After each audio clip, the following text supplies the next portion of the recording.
Hati kamu nggak lembut. Tuhan tidak menghendaki demikian. Ayo belajar memiliki hati yang lembut. Masa depan anak-anakmu di tangan Tuhan. Kalau suamimu hanya karena pelit atau memang dia tidak mampu, coba pikirkan. Kamu dapat suami bisa membiayai anak-anakmu. Bukan meminta-minta, berbagi beban. Boleh kepada siapa dulu dan minta petunjuk Tuhan. Kepada orang yang tepat itu boleh. Diperbaiki. Orang sakit apakah mesti dibunuh? Orang yang tidak sehat.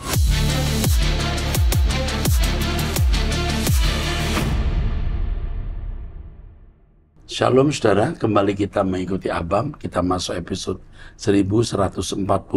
Saya didampingi oleh Pak Andris. Mari kita mulai. Baik Pak. Dari wanita usia 62 tahun, tidak menikah, jemaat salah satu gereja karismatik di Jakarta. Shalom Pak, terima kasih atas jawaban Bapak buat pertanyaan-pertanyaan saya di Abam sebelumnya. Saya pecinta suara kebenaran dan setiap acara Bapak saya ikuti tanpa bolong setiap hari, termasuk doa pagi dan berlutut konsentrasi penuh. Dulunya sering ketiduran dan banyak hambatan. Puji Tuhan sekali Pak. Saya mohon bantuan doa Bapak. Pak, dalam 1 bulan ini penglihatan saya memburuk karena pendarahan di kedua mata saya dan itu terasa sekali. Bahkan sekarang sangat susah membaca tulisan. Pendarahan tersebut dikarenakan diabetes saya, Pak. Saya bingung mau doa bagaimana, minta mujizat, tapi seperti kata Pak Eras, saya tidak fair sama Tuhan. Bertahun-tahun hidup sembarangan, masa sekarang saya menuai hasilnya, lalu minta Tuhan sembuhkan. Pak, saya tahu bahwa saya harus menerima ini sebagai proses dari Tuhan. Meskipun saya tidak tahu, tapi saya percaya itu pasti yang terbaik. Saya mohon bantuan doa Pak, agar saya bisa melewati ini tetap dengan bersandar pada Tuhan. Kalaupun saya harus buta, saya mau tetap melekat dengan Tuhan, Pak. Buat saya, yang penting hidup kudus, tak bercacat, tak bercela. Jika boleh meminta, saya ingin sakit saya tidak tambah buruk, Pak. Tolong doakan saya ya, Pak. Sebenarnya saya yang ingin mengajar metode Glendoman ya di STT Kumene untuk tahun ajaran baru. Tapi kondisi saya masih tidak memungkinkan saya untuk sharing, Pak. Terima kasih banyak ya Pak. Tuhan Yesus selalu bersama Bapak dan sudah dihubungi oleh Pak Gren ini Pak Gren. Soal mengajar ini. Ibu, memang tidak fair kalau kita sembarangan hidup lalu sakit minta kesembuhan. Tetapi Tuhan masih bisa memberikan kita semacam dispensasi. Ya, Pak. Ya. Kalau sungguh-sungguh Tuhan masih bisa berikan. Tentu biasanya dengan harga yang harus dibayar. Ya. Kalau Tuhan menyembuhkan aku, berapa yang harus dibayar? Anda bisa punya nasar di situ. Oke? Ya, Pak. Jelas ya? Seperti Raja Hizkia ya. Bisa, mestinya mati, tidak jadi mati. Oke. Teruskan. Selanjutnya dari wanita usia 19 tahun, mahasiswa jemaat dari gereja Protestan. Shalom Pak Eras, saya mau menceritakan mimpi saya. Saya bermimpi ada di dalam gereja saya yang dipenuhi oleh anak-anak yang memakai baju putih dan hanya satu orang saja yang memakai baju hijau. Anak tersebut berdiri paling belakang dari semua anak-anak. Di dalam gereja itu sangat terang sekali. Dan mereka menyanyikan lagu Haleluya. Suara anak-anak itu sangat indah dan merdu. Saya berada di luar gereja dan sedang memandang gereja yang sangat bercahaya. Pertanyaan saya Pak, apa maksud dari mimpi saya itu? Dan orang yang memakai baju hijau itu maksudnya apa? Terima kasih, Tuhan memberkati selalu. Tuhan bisa memberi pesan kepadamu. Rasanya ini mimpi tidak dibuat-buat. Jadi kita bisa melihat mimpi yang dibuat-buat, mimpi yang tidak dibuat-buat. Ini rasanya mimpi tidak dibuat-buat. Kamu tanya Tuhan, dalam doa Tuhan akan memberitahu.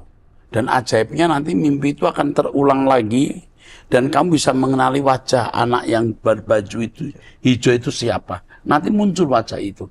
Mungkin kamu, mungkin seseorang. Itu kamu tanyakan langsung ke Tuhan. Saya tidak bisa menjawab. Oke. Selanjutnya dari wanita usia 52 tahun, janda memiliki 3 anak dari Jawa Tengah. Shalom Pak Eras dan tim Abam, sudah 20 tahun sejak suami pamit kerja ke Jakarta karena dia menganggur terus dan hanya saya yang bekerja. Sebelumnya dia sudah menghabiskan uang, rumah, aset yang sudah saya punya sebelum menikah dengan alasan untuk usaha tapi gagal semua. Saya tidak marah, tapi dia bilang kalau dia malu sama saya. Makanya dia ingin cari kerja dengan temannya. Bahkan saya bawakan bekal uang supaya dia tidak kekurangan. Walaupun saya juga tidak punya uang sampai saya pinjam ke kantor saya. Tapi sejak itu dia langsung hilang kabar. Saya sudah berusaha cari sampai bertahun-tahun tapi tidak bisa.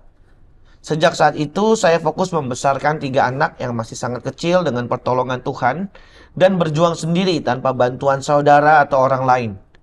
Puji Tuhan Pak, semua susah dan penderitaan bisa dilewati. Bahkan ketiga anak saya sekarang sudah sarjana serta sudah bekerja. 1 anak juga sudah menikah. Tapi tiba-tiba suami muncul menemui anak saya di luar dan menjelekkan saya kepada anak sampai menjelekkan saya juga kepada besan. Parahnya ada 2 wanita yang menghubungi anak saya untuk minta tanggung jawab atas perbuatan papanya. Padahal papanya sudah 20 tahun pergi tanpa kabar. Saya jadi depresi, Pak. Tidak perlu depresi kamu. Kenapa mesti depresi? Anggap kamu tidak mengenal pria itu. Teruskan. Tapi saya berusaha tetap diam dan menenangkan hati saya dengan mengikuti ajaran Pak Eras di Truth.id. Anggap kamu tidak mengenal pria itu. Kalau orang datang, saya tidak bertanggung jawab atas semua kelakuannya. Dia sudah meninggalkan kami 20 tahun. Iya, Pak. Oke. Terus? Saya sekarang pasrah, Pak. Bagi saya penilaian orang tidak penting. Betul. Yang penting adalah Tuhan tahu semuanya. Betul. Karena saya sudah berusaha sekuat saya untuk bertanggung jawab terhadap anak-anak saya. Terima kasih. Beritahu anakmu bahwa dia tidak bertanggung jawab atas kelakuan suamimu. Suamimu itu jahat. Dia menghabiskan hartamu. Dia sudah pergi, kamu kasih bekal, tapi tidak pernah pulang. Terus ada perempuan-perempuan minta tanggung jawab. Ini kelakuannya tidak baik. Dia jahat. Jangan urusan lagi sama pria itu. Jadi kamu harus berkata, saya tidak ada urusan dengan pria itu. 20 tahun saya tidak ditinggalkan. Cukup. Nggak usah depresi. Lupakan dia. Titik. Selanjutnya dari pria usia 58 tahun, sudah menikah, memiliki 2 anak, jemaat Pentakosta. Protestan. Shalom Pak, mau bertanya. Setiap orang harus bertumbuh sampai mencapai level serupa dengannya. Dengan Tuhan ya. Ya. Tapi persoalannya adalah masing-masing orang memulai atau start dari garis awal yang berbeda. Manusia Yesus start melalui bimbingan seorang ibu yang luar biasa ketaatannya kepada Allah. Bagaimana dengan manusia lain yang tidak punya kesempatan yang sama, tapi dituntut untuk mencapai level yang sama? Mohon pencerahannya. Terima kasih. Sola Gracia. Kalau kita dibandingkan Yesus, Yesus tidak memiliki kodrat dosa sejak lahir. Dan Yesus memiliki pergumulan yang beda dengan kita karena harus menghadapi original sin. Seperti Adam. Yesus berhasil. Kita harus sempurna seperti dia. Ya. Yesus tidak bisa dan tidak boleh jatuh satu kali pun. Tidak boleh gagal. Dan memang Yesus tidak jatuh. Ya. Kalau kita gagal berkali-kali, itu pun masih diberi kesempatan untuk menjadi serupa dengan dia. Nah, apakah ini fair, Pak? Iya. Yang diberi banyak, dituntut banyak. Yang diberi sedikit, dituntut sedikit. Antara Anda dengan orang lain bisa beda startnya. Dia baru kenal Yesus usia 30 tahun, Anda dari kecil misalnya. Nah, itu yang berlaku firman, yang diberi banyak, dituntut banyak, yang diberi sedikit, dituntut sedikit. Itu keadilan Tuhan. Oke, teruskan. Bolehkah buku ini direview oleh hamba Tuhan dan Suara Kebenaran? Dia mengirimkan buku, Pak, untuk direview. Tapi di sini sudah ditulis. Coba nanti kita lihat ya. Ya. Diberikan kepada Pak Yehuda ya. Oke. Teruskan. Selanjutnya dari wanita usia 43 tahun. Janda, memiliki 2 anak dari Banten, Jemaat GSKI. Shalom Bapak Gembala dan seluruh tim ABAM yang setia melayani Tuhan. Terima kasih banyak untuk jawaban dan pencerahan Bapak di ABAM episode 1046 mengenai anak saya yang akan bekerja sambil kuliah di Bandung membantu usaha adik ipar saya di sana. Puji Tuhan, ini sudah mau 3 bulan anak saya di sana. Walaupun masih juga ada hal-hal yang belum bisa anak ini jalani sampai detik ini. Anak ini memang kelihatannya malas dan kurang tertib untuk dirinya sendiri, dan ini mengakibatkan ke hal lainnya. Ipar saya sering cerita kalau anak ini harus disuruh dulu baru bekerja, dan apa yang dikerjakannya kadang suka asal-asalan saja, dan itu kadang membuat jengkel banyak orang. Beberapa waktu lalu, adik saya yang di Bali mengatakan kepada saya, sudah suruh balik saja anaknya pulang, dan tidak usah kuliah, terserah mau jadi apa anak itu. Dan mama saya juga berkata hal yang sama. Anak ini masih bilang mau kuliah dan meminta agar dia diberi waktu 1 minggu untuk berubah dari bangun pagi yang tidak perlu dibangunin, beberes, dan sebagainya. Tapi nyatanya masih belum ada perubahan signifikan sampai detik ini, Pak. Saya sudah bingung harus bagaimana lagi menasihati, mengarahkan, dan membimbingnya. Begini. Kalau dia gagal, harus diulangi lagi. Dia memberi waktu 1 minggu itu salah. Dia mesti berkata, beri saya waktu, jangan 1 minggu. 1 minggu sudah gagal, tapi ada perbaikan kan. Diberi kesempatan lagi. Tidak boleh. Begitu. Terus. Saya menawarkan dia untuk masuk STT Ekumene. Tapi dia tidak mau kuliah dan kerja saja. Di STT Ekumene lebih berat. Ya. Mau gimana sih? STT Ekumene lebih berat. Dia harus bangun jam 4, setengah 5 doa. Datang ke kampus dengan tugas-tugas kampus yang begitu banyak. Lebih berat di sekolah ini. Daripada sekolah sekuler bisa pulang bantu orang tua. Waduh. Nggak mudah. Jangan dipikir STT Ekumene lebih mudah. Salah, Ibu. Tapi kalau memang mau masuk, lalu masuk ya seperti sekolah militer di STT Ekumene, ya silakan. Ya tidak semua anak-anak sanggup kok. Yang nggak sanggup ya keluar, betul nggak? Iya. Oke, terus. Kalau anak ini sampai pulang, sekarang ada kesempatan seperti ini, anaknya malah seperti tidak serius menjalaninya. Beri kesempatan jangan sekali, ya sabarlah. Terus. Kalau anak ini sampai pulang di sini juga mau seperti apa? Iya, jangan. Tetap kuliah, dibimbing lebih intensif. Saya kira kurang intensif selama ini. Jangan kita pikir anak itu bisa baik dengan sendirinya. Nggak bisa. Anak ini mesti diatur, di-drill dengan tekanan ya dan berkesinambungan. Masalahnya ada nggak orang yang membimbing setekun itu? Cari kerja sekarang sulit dan kuliah di sini pun biayanya juga lumayan. Saya juga bekerja dan saya mengakui bahwa waktu untuk anak saya kurang karena sudah tersita banyak di pekerjaan ini. Saya seringkali pulang malam dan di kantor juga seperti tidak punya waktu untuk hal lainnya. Pekerjaan ini juga menjadi pergumulan saya karena saya juga ingin berhenti kerja. Tapi saya bingung bagaimana untuk memenuhi kebutuhan kuliah dan sekolah anak saya dengan saya single parent. Mantan suami saya saja tidak tahu keberadaannya di mana sejak 2015 dan tidak pernah memberikan nafkah ke anak-anaknya sejak saat itu. Mohon pencerahannya kembali Pak Eras, apa yang harus saya lakukan untuk anak saya ini? Ya. Dan jika boleh saya minta dibantu pembimbing untuk anak saya, karena selama di Bandung dia belum menemukan gereja seperti di GSKI. Saya rindu anak ini bisa berubah, bisa lebih rajin dan tekun untuk dirinya sendiri, serta menjadi anak yang juga menghormati Tuhan dan orang-orang di sekitarnya. Terima kasih sudah berkenan dan memberikan arahannya selalu untuk saya dan peserta ABAM lainnya. Sehat selalu Bapak Gembala dan para tim ABAM yang bertugas. Terima kasih. Beri kesempatan dia untuk dididik lagi dan kami akan membantu membimbing dia dengan seorang konselor. Jadi kita akan membantu dia ya membimbing anak ini. Ini anak perempuan ya rasanya. Ya. Karena kita mengirimkan seorang konselor wanita. Berarti ini anak wanita. Oke. Beri kesempatan, Bu.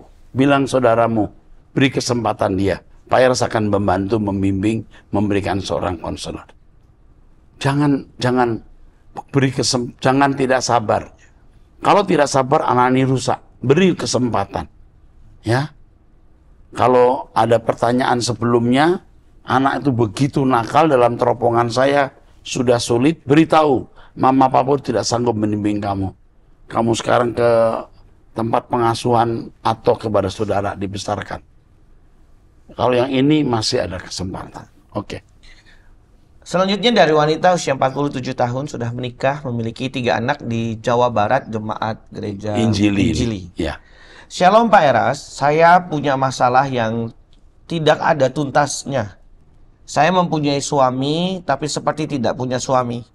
Semuanya harus saya yang membereskan sendiri dan suami tidak mau tahu sama sekali mengenai anak-anak.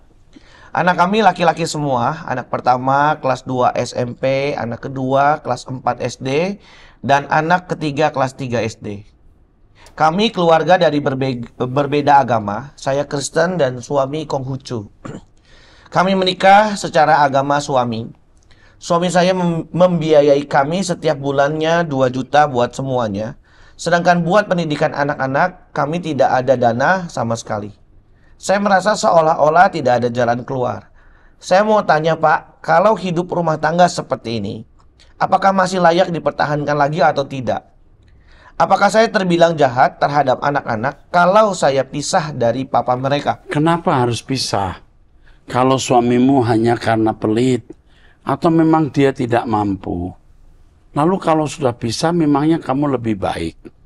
Coba pikirkan, anak-anakmu membutuhkan papa orisinil, papa kandung, yaitu suamimu sekarang.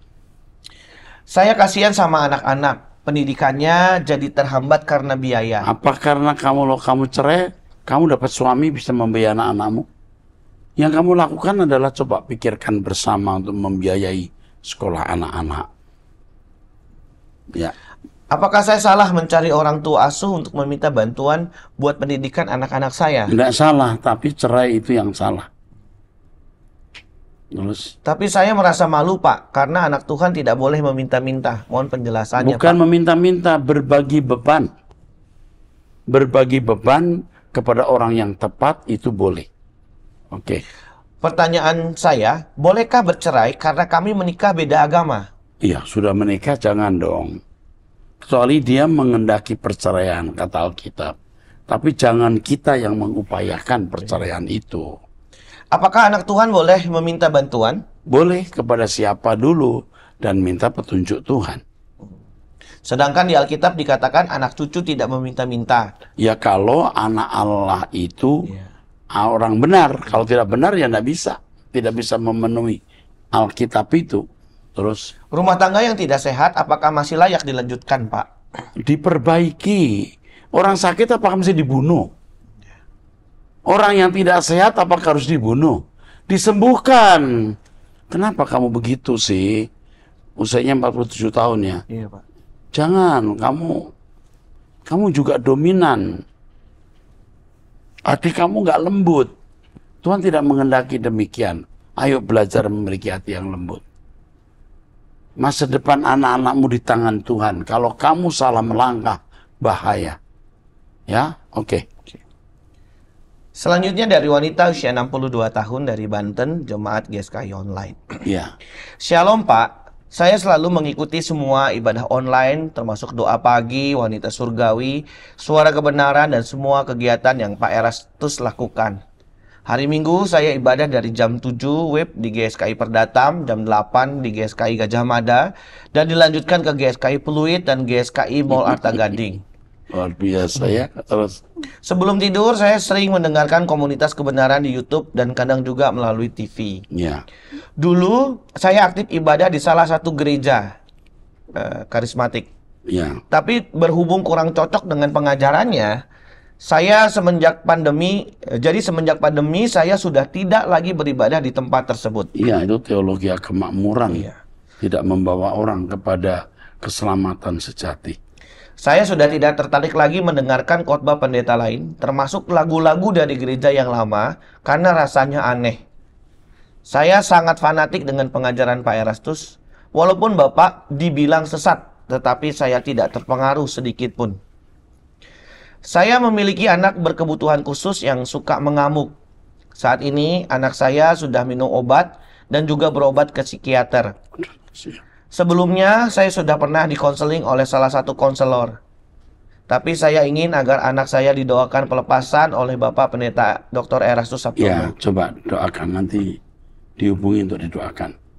Terus? Saya juga biasanya memberikan persembahan setiap bulan ke rekening GSKI Rehoboth Kelapa Gading.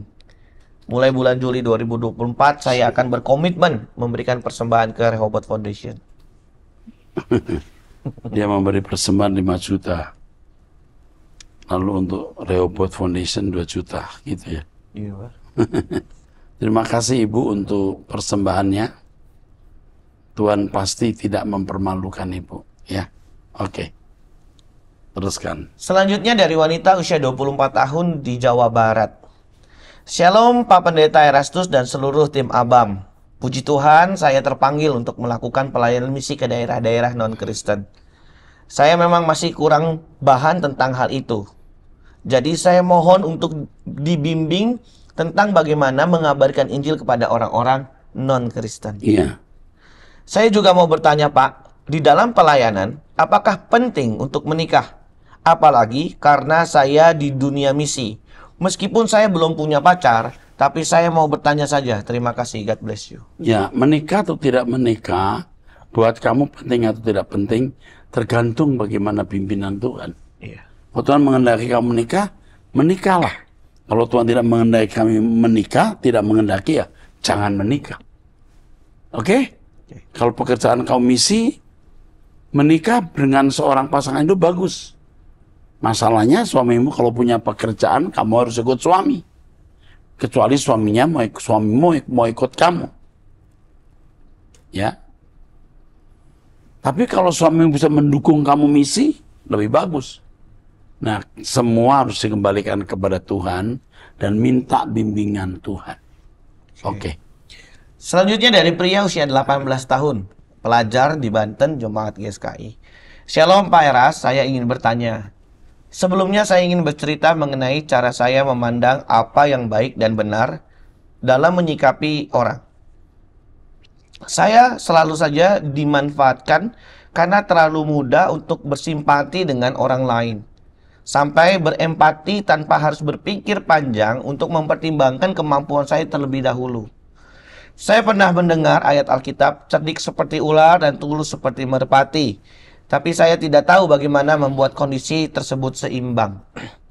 Dalam pandangan saya, kebanyakan orang mungkin akan menyebut saya naif karena selalu berbuat baik terhadap orang lain. Jika di lingkungan orang-orang yang mendukung saya, mungkin saya tidak memiliki masalah karena tidak merasa dipermainkan. Tetapi saya tidak yakin pemikiran seperti itu berlaku di dunia luar. Sikap saya yang demikian justru membuat saya selalu diinjak-injak. Karena orang lain menganggap bahwa kebaikan yang saya perbuat adalah keharusan dan kebiasaan. Sehingga saya sering terjebak perasaan bersalah jika tidak melakukannya. Salah satu contohnya adalah saya sering mendengarkan curhat teman dan menjadi pendengar yang baik. Akan tetapi saya jadi mudah untuk disuruh-suruh. Saya jadi merasa seperti hati nurani saya dipermainkan. Dan saya sering dicap sebagai orang yang terlalu polos. Apakah kedepannya saya harus lebih judes dan mengurangi belas kasihan? Atau bagaimana ya Pak? Agar saya jadi lebih dewasa dalam menanggapi sesuatu hal, termasuk ketika bertindak ataupun bersikap. Apalagi dalam beberapa waktu ke depan, saya akan memulai jenjang perkuliahan, komunitas dan orang-orang baru. Terima kasih Pak Eras, selalu sosok yang saya pandang sebagai guru dan orang tua rohani saya. Tuhan Yesus memberkati. Yang pertama, dasar karaktermu itu bagus. Berempati, bersimpati kepada orang lain. Itu dasar yang bagus. Orang yang murah hati itu belum tentu sesuai dengan kehendak Allah. Tapi orang yang tidak murah hati pasti tidak sesuai dengan kehendak Allah. Jadi kamu berpotensi untuk bertindak sesuai dengan kehendak Allah. Karena kau punya landasan yang bagus, yaitu kemurahan hati. Tapi yang kamu butuhkan sekarang kepekaan. Apa yang patut kamu lakukan untuk orang lain. Supaya kamu jangan diperbudak orang. Tidak selalu berbuat baik itu jadi baik untuk orang lain. Kalau tidak benar, tidak tepat, tidak membawa dampak yang baik. Oleh sebab itu, saran saya, nasihat saya adalah, tolong kamu belajar untuk berpeka terhadap kehendak Allah. Bagaimana bisa peka?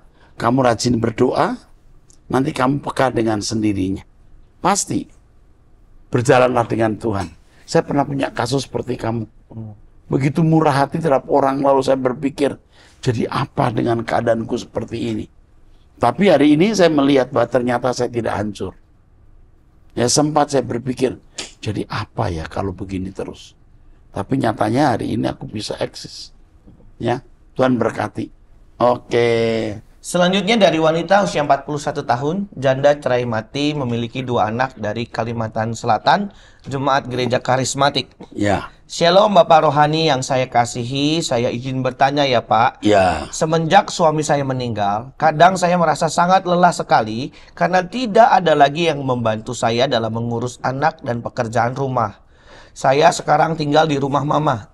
Di situ ada kakak yang sudah berkeluarga dan 2 orang adik saya yang masih single. Jadi semuanya kumpul di rumah mama. Ketika saya mau kerja, anak saya yang kecil dijaga sama mama atau kakak dan biasanya saya baru pulang kerja pukul 18.00 WITA. Sepulang dari kantor, saya melanjutkan mengerjakan tugas rumah dan menjaga anak yang masih kecil, umurnya 13 bulan.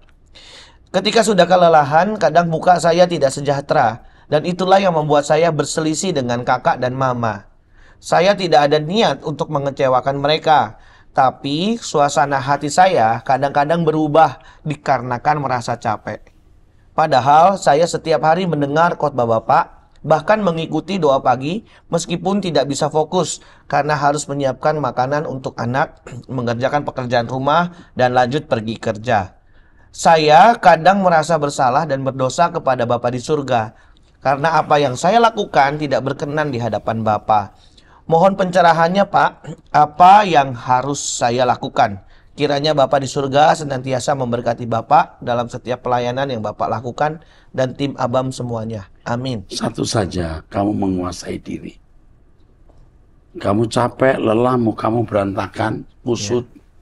Lalu cenderung menjawab perkataan orang songong, ya, menyakitkan.